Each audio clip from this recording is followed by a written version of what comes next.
Assalamualaikum warahmatullahi wabarakatuh.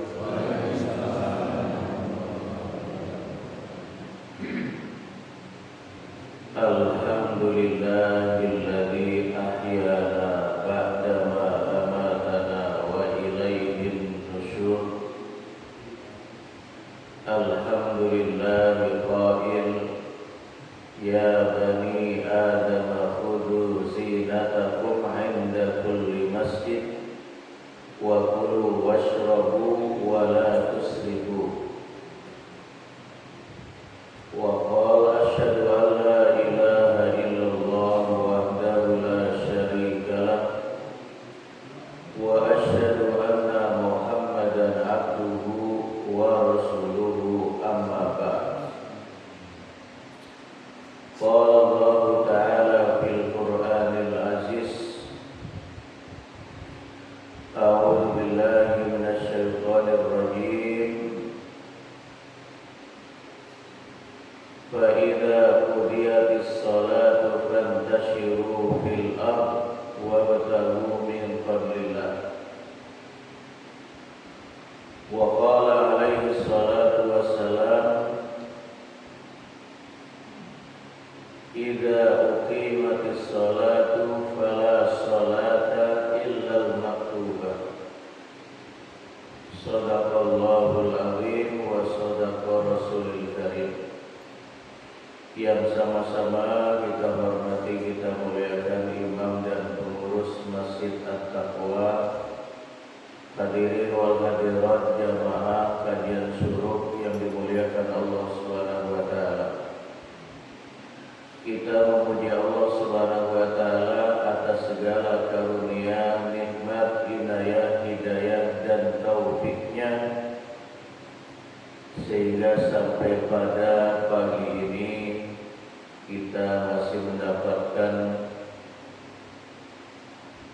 karunia yang beragam, dimudahkan untuk melakukan ketaatan, diringankan untuk melaksanakan kewajiban,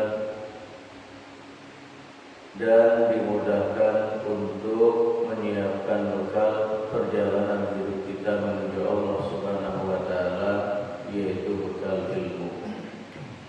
Salawat dan salam semoga senantiasa tercurah kepada Rasul junjungan kita Nabi Agung Muhammad sallallahu alaihi wasallam, yang telah memberikan arahan-arahan dan ajarannya kepada kita terkait dengan adab-adab menghadiri sholat berjamaah. Jamaah sekalian, kajian syuruk pada pagi ini terkait dengan kajian tematik, yaitu terkait dengan adab-adab menghadiri sholat berjamaah. Jamaah sekalian, Allah Subhanahu wa taala berfirman, wa aqimus sholata wa atuz zakata warka'u ma'ar raki'in. Dirikanlah sholat, tunaikanlah zakat, dan rukuklah bersama dengan orang-orang yang rukuk. Ibnul Qayyim menyebutkan warka'u ma'ar raki'in, dan rukuklah bersama dengan orang-orang yang rukuk, menyiratkan tentang kewajiban sholat berjamaah.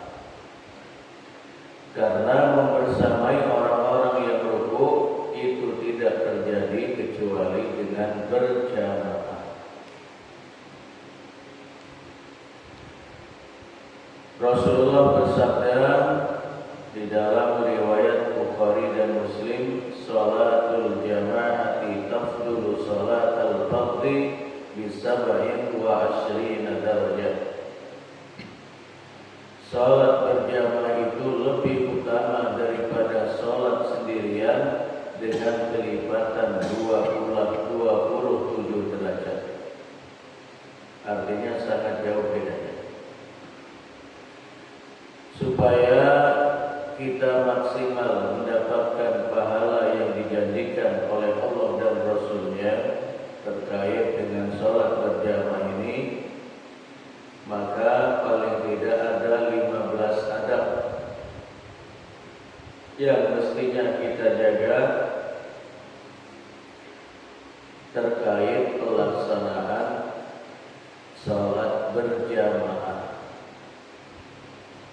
Yang pertama, hendaknya kita membersihkan mulut dengan bersiwak yang bisa dianalogikan dengan sikat gigi untuk membersihkan bau mulut.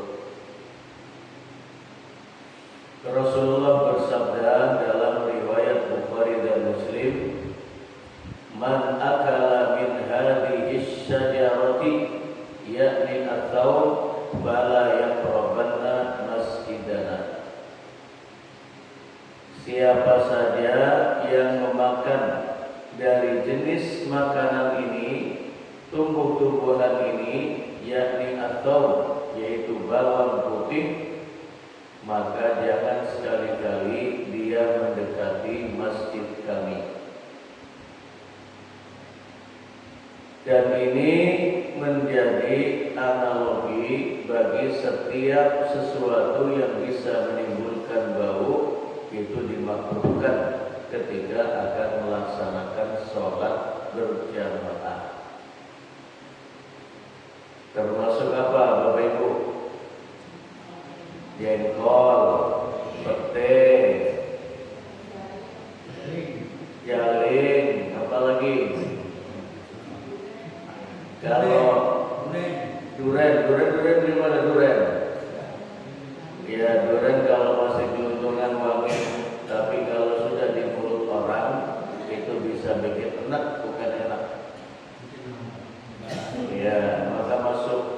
Karena kalau sudah di mulut orang itu akan mengganggu orang-orang lain ketika melaksanakan sholat. Termasuk apa? Rokok. Karena bau orang yang merokok, ya, merokok itu berat. Jadi yang pertama, menghindarkan mengkonsumsi makanan apa saja yang bisa menimbulkan bau yang tidak sedap. Kemudian yang kedua, bersiwak, menyikat gigi. Rasulullah bersabda dalam riwayat Bukhari dan Muslim, "Laula an asyqa ala ummati la amartuhum bisiwaki inda kulli shalah." Kalau tidak memberatkan umatku, niscaya aku perintahkan kepada mereka bersiwak setiap kali akan melaksanakan sholat, akan berangkat ke masjid.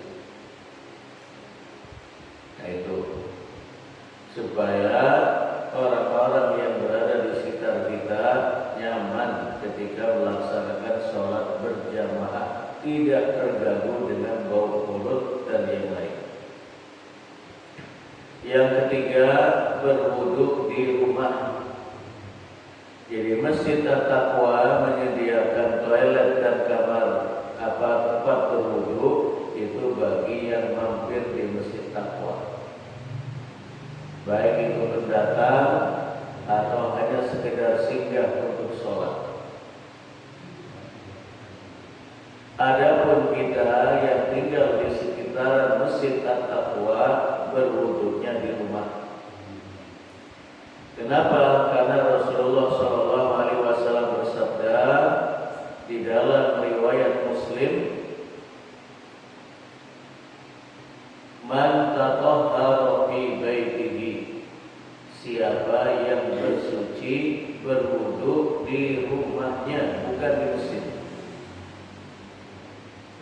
"Tsumma masya ila baitin min buyutillah," kemudian dia berjalan kaki menuju ke rumah Allah, ke masjid.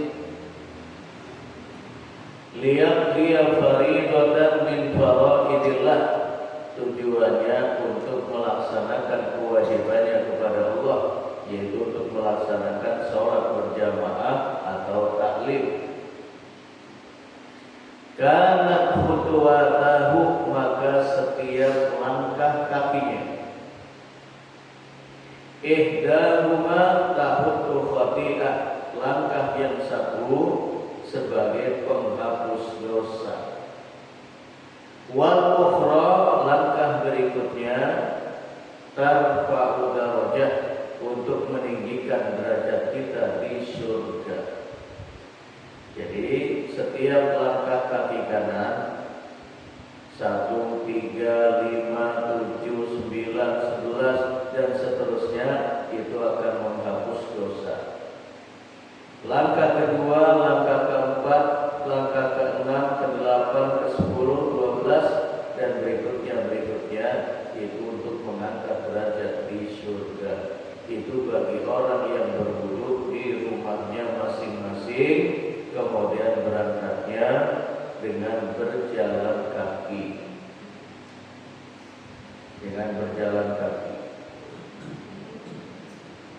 Ya. Pak, selamat jalan kaki, Pak. Motor. Sekali-sekali jalan kaki, Pak, selamat. Ya. Yang keempat, memakai pakaian yang paling indah begitu berangkat ke masjid. Allah Subhanahu wa taala berfirman di dalam surah Al-A'raf ayat 31. Ya bani Adam khudhu zinatakum 'inda kulli masjid. Wahai anak keturunan Adam, wahai manusia, pakailah pakaian yang paling indah, yang paling bersih ketika memasuki masjid. Dan pakaian yang paling indah sebagaimana tersebut dalam riwayat Tirmidzi, dalam riwayat Nasa'i, ilbasu min thiyabikumul bayad. Pakailah pakaian yang berwarna putih. Fa innaha atyabu athar. Karena pakaian yang berwarna putih itu adalah pakaian yang paling baik dan paling suci. Wa kafinu fiha mautakum. Bahkan bagi orang yang meninggal, kafanilah dengan kain yang berwarna putih. Tetapi pakai pakaian warna apapun itu jais, boleh. Yang pasti yang paling indah, yang paling sopan, karena kita mendatangi rumah Allah. Kalau kita bertamu kepada orang-orang yang terhormat, memiliki kedudukan yang tinggi, kita saja milih bajunya lama-lama, apalagi berangkat ke masjid menjadi tamu Allah, mestinya lebih lama lagi kita memilih pakaian untuk berangkat ke masjid. Yang kelima, ketika keluar dari rumah membaca doa. Apa doa yang kita baca, ibu-ibu? Keluar dari rumah, apa yang dibaca, ibu-ibu?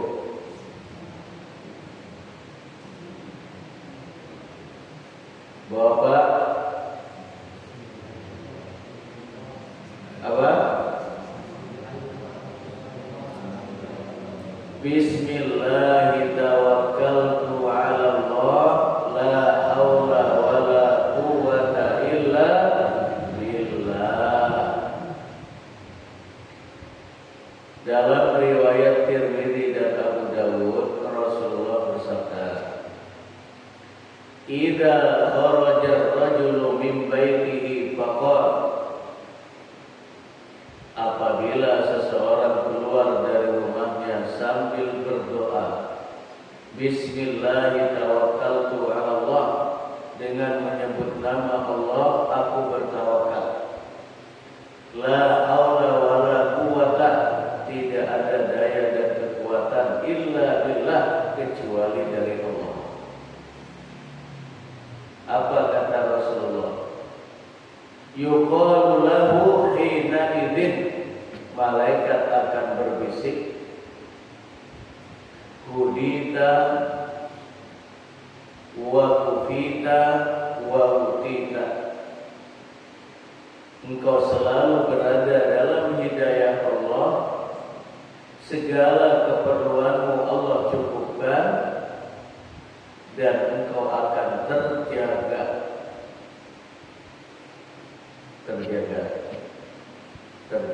fisik, terlebih terjaga dari godaan syaitan. Fatanaha lahu syayatin, kemudian setan pun menyingkir, tidak bisa menggodanya.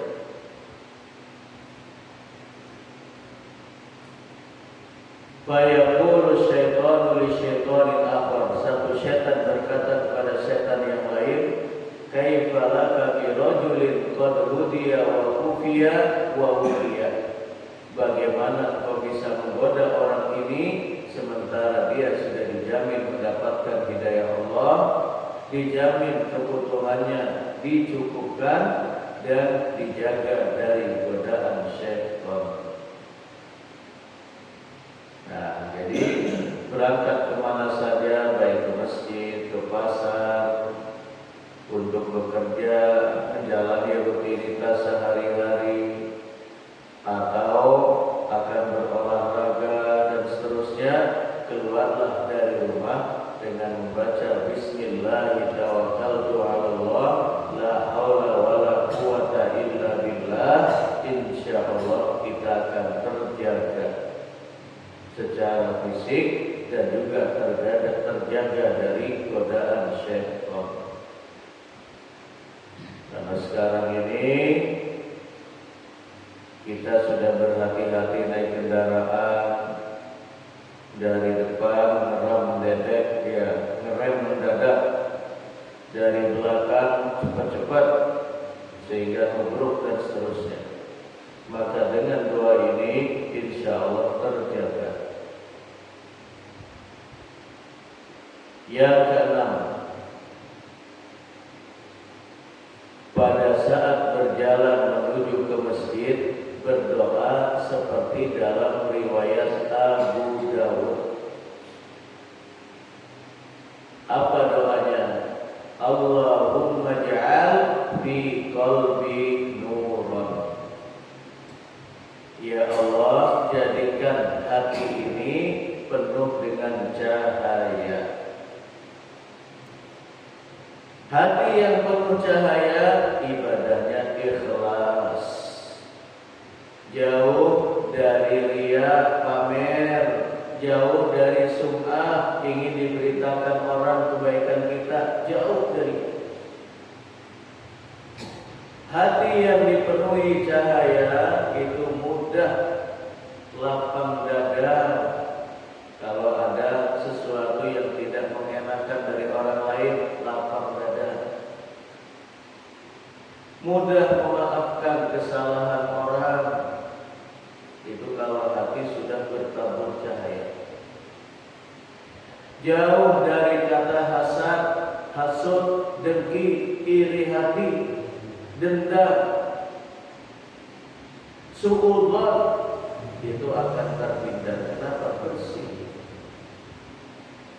Ada sebagian orang itu mau hadir di kajian syuruk karena hatinya kotor, pikirannya, oh bapak itu yang biasa duduknya bersandar ada nggak ya hari ini?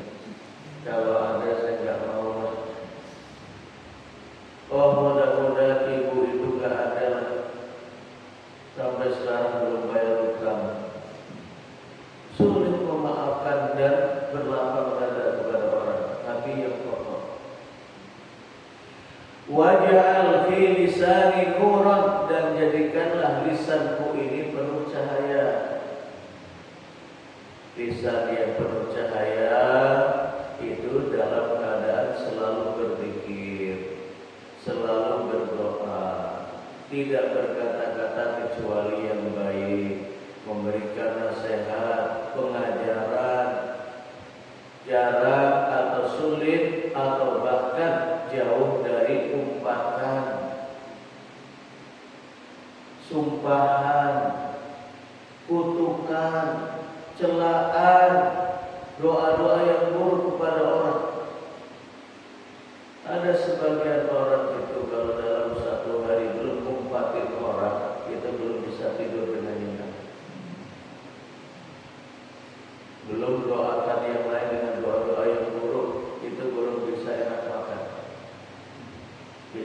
tulisan yang berat. Waj'al fi sam'i nuran, dan jadikan telingaku ini penuh dengan cahaya. Jadi telinga yang penuh dengan cahaya itu dengan sendirinya bisa menyeleksi mana yang bisa didengarkan, mana yang tidak. Telinga yang penuh dengan cahaya senang mendengarkan nasihat, mendengarkan pengajian, mendengarkan tilawatul Quran, mendengarkan pengajaran yang baik, kata-kata yang baik, dan seterusnya. Dan telinga yang dipenuhi cahaya tidak rela untuk mendengarkan kata-kata kotor, umpatan, sumpahan, celaan, kata-kata yang mengandung birahi, kemudian doa-doa yang buruk, rumpian, dan seterusnya. Gak rela telinga ini. Makanya Imam Syafi'i itu kemana-mana ditutup nih telinganya dengan kapas yang tebal. Terlebih melewati jalan raya atau melewati pasar, selalu ditutup telinganya. Karena Imam Syafi'i tidak rela telinganya mendengarkan orang sedang berbohong ketika berdagang. Kemudian kalau orang duduk-duduk di pinggir jalan, rata-rata kan bicarakan orang yang berjalan dan seterusnya. Gak rela. Waj'al fi basari nuran, dan jadikanlah pandangan mataku ini penuh dengan cahaya, sehingga bisa menyeleksi mana yang layak dilihat, mana yang tidak.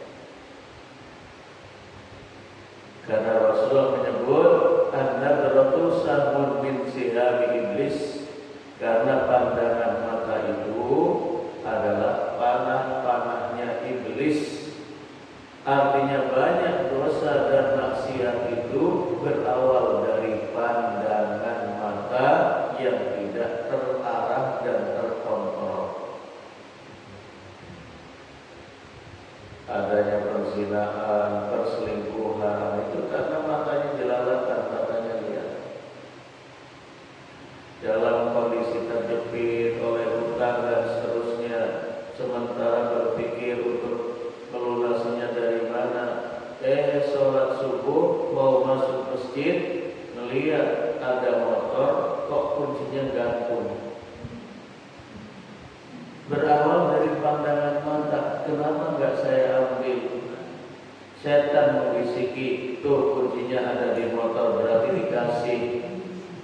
Udah dituruti perkataan setan, ngambil. Begitu pandangan mata.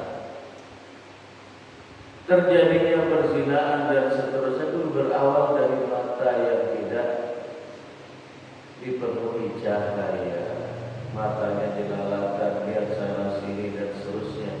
Terjadilah apa yang terjadi. Waj'al khalfi nuran wa amami nuran, ya Allah, jadikanlah apa yang di belakangku dipenuhi cahaya dan apa yang ada di depanku dipenuhi cahaya. Waj'al min fawqi nuran wa min tahti nuran, apa yang ada di atasku penuh cahaya, apa yang ada di bawahku penuh dengan cahaya. Artinya seluruh hidup kita, waktu-waktu kita selalu dijaga Allah dengan cahayanya.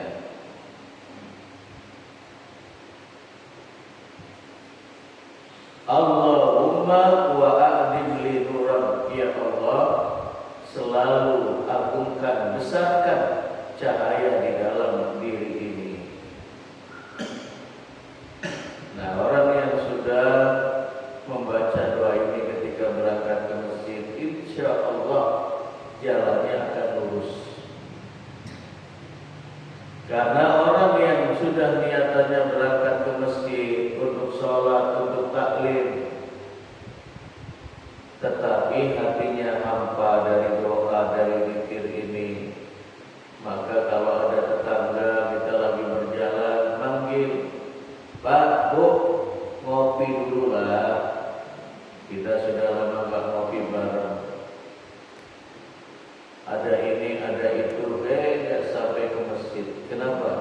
cahayanya buyar.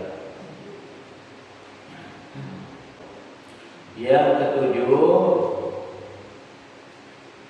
apabila kita mendengar iqamah dikumandangkan sementara kita sedang naik kendaraan menuju masjid atau kita sedang berjalan kaki, tetap saja jalannya tenang, naik kendaraannya jangan ngebut-ngebut. Sebagaimana tersebut dalam riwayat Muslim, idza sami'tumul iqamata famshu ila sholati bis sakinati wal waqari wa la tusri'u. Jika kalian sudah mendengar iqamah dikumandangkan sementara kalian sedang berjalan, maka tetaplah berjalan dengan tenang, dengan khusyuk, dan jangan tergesa-gesa, biasa saja. Ada sebagian yang malah berlari supaya tidak telat rakaat pertama. Fama adraktum fasallu, kalau masih mendapatkan rakaat pertama, alhamdulillah. Wa ma fatakum fa'atimmu, dan rakaat yang tertinggal sempurnakan. Karena selama kita masih mendapatkan duduk tasyahud imam, kita masih terhitung sholat berjamaah, walaupun nilainya berbeda dengan orang yang mendapatkan takbiratul ihramnya imam. Khusyuk dan tidak terburu-buru ketika mendengar suara iqamah. Kalau memang lebih tenang, ya kita datangnya lebih awal.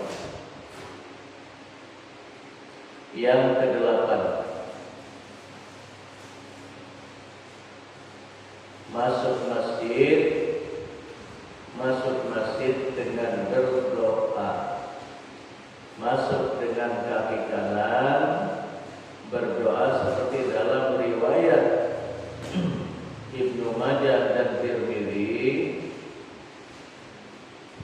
Bismillah wassalatu wassalamu ala Rasulillah, Allahumma ftahli abwaaba rahmatik. Ya Allah, bukakanlah untukku pintu-pintu rahmatmu. Jadi begitu sudah memasuki pintu masjid, kita minta rahmat Allah. Jangan minta lagi dunia, kita fokus untuk akhirat kalau berada di dalam masjid. Karena rahmat Allah itu menjadi sebab kita dimuruskan langkah kaki kita menuju surga.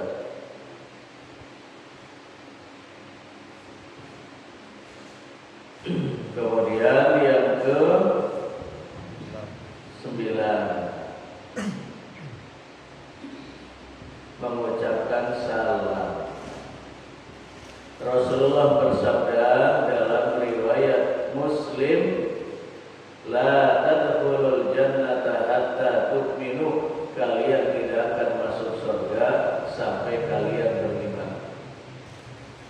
Wala tu'minu hatta tahabbu, dan kalian tidak akan sampai kepada keimanan yang sempurna sehingga kalian saling mencintai karena Allah. Awala adullukum ala syai'in idza fa'altumuhu tahabbtum, maukah aku tunjukkan kepada kalian satu perbuatan, satu amalan yang apabila kalian lakukan akan membinakan cinta di antara kalian. Afsus salam bainakum, tebarkanlah salam di antara kalian. Jadi walaupun tidak keras-keras, assalamualaikum, walaupun juga tidak mendengar, kita mengucapkan salam, dan itu insya Allah akan dijawab oleh malaikat. Yang ke-10, begitu masuk masjid jangan lupa sholat 2 rakaat tahiyatul masjid.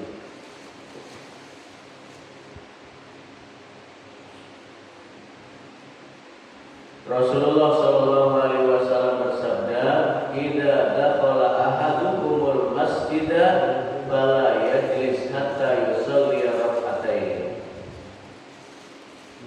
Apabila salah seorang dari kalian masuk masjid, maka janganlah ia duduk terlebih dahulu sebelum melaksanakan sholat tahiyatul masjid 2 rakaat. Hadis riwayat Bukhari dan Muslim. Jabir bin Abdullah menceritakan, pernah aku menghampiri Rasulullah ketika sedang duduk di saf yang pertama. Begitu akan menyalami beliau, kata Rasulullah, "Sholli rakaatain," sholat dulu 2 rakaat, sapa dulu yang di atas, baru menyapa makhluk yang di bawah. Jadi sholat dulu 2 rakaat, baru salam kepada yang lain. Jadi utamakan yang di atas dulu, baru yang di bawah. 11. Ya, yang ke-11. Yang ke-11, upayakan mendapatkan takbiratul ihramnya imam. Atau yang ke-11, sambil menunggu iqamah berdoa dulu. Jadi sebagian orang nunggu iqamah kan ngobrol ngalor ngidul. Tetapi kata Rasulullah Shallallahu Alaihi Wasallam, "Inna du'a la yuraddu bainal adhani wal iqamati fad'u." Dalam riwayat Ahmad, Rasulullah bersabda, sesungguhnya doa di antara azan dan iqamah itu tidak pernah tertolak, artinya dikabulkan. Fad'u, maka perbanyaklah doa, perbanyaklah meminta kepada Allah, karena doa di antara azan dan iqamah terkabul. Tapi begitulah kita mau doa ini dan itu, kadang-kadang dibisiki oleh syaitan, doa terus gak terkabul juga. Ya, akhirnya doanya pun lewat. Yang ke 13, 12, upayakan mendapatkan takbiratul ihramnya imam.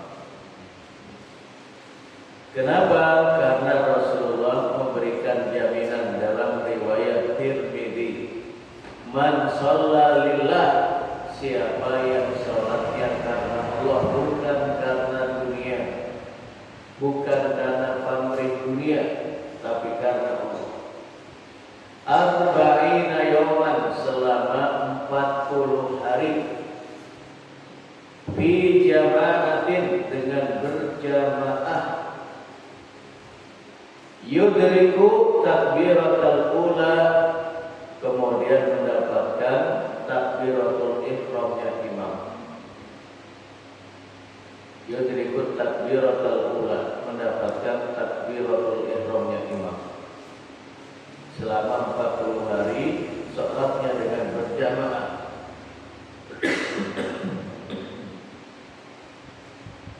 Jadi syaratnya ada 4. Pertama, sholatnya karena Allah 40 hari dengan berjamaah, mendapatkan takbiratul ihramnya imam.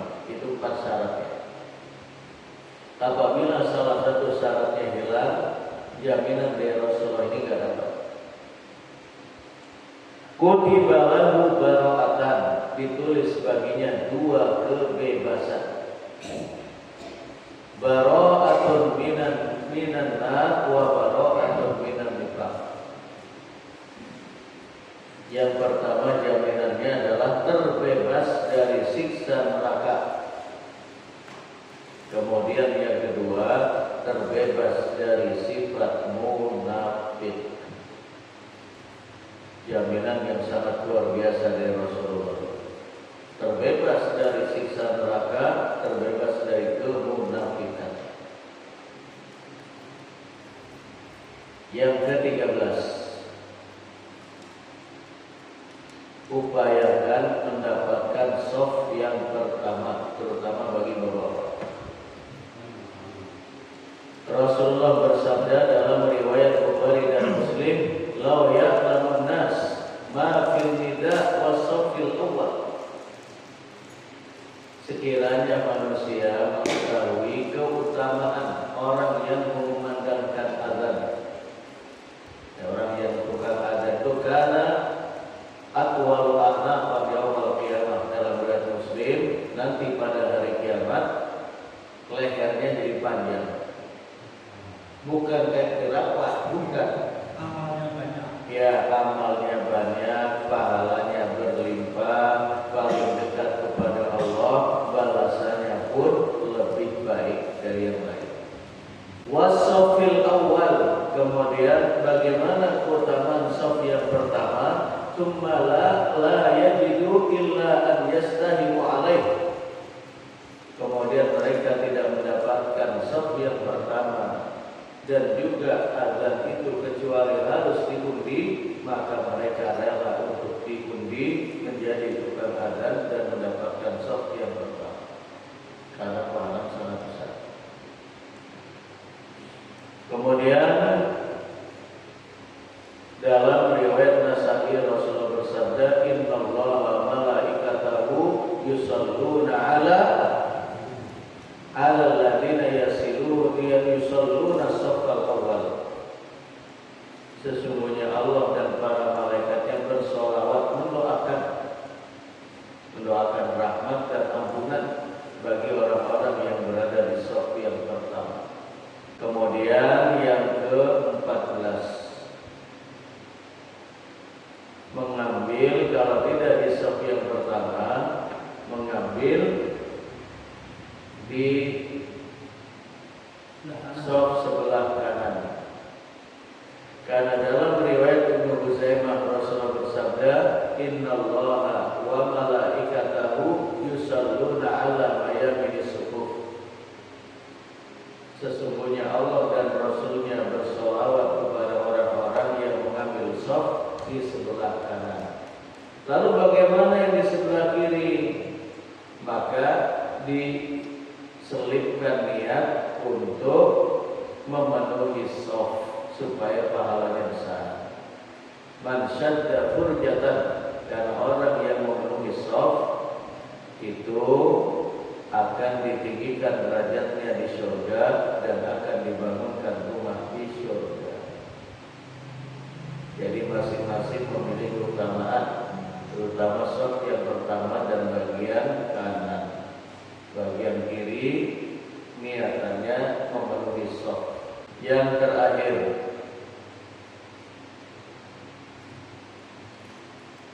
keluar dari masjid dengan kaki kiri sambil berdoa, "Allahumma firli dunubi." Ya Allah, jadi setelah membaca bismillah dan sholawat, bismillah wassalatu wassalamu ala rasulillah, Allahumma firli dunubi.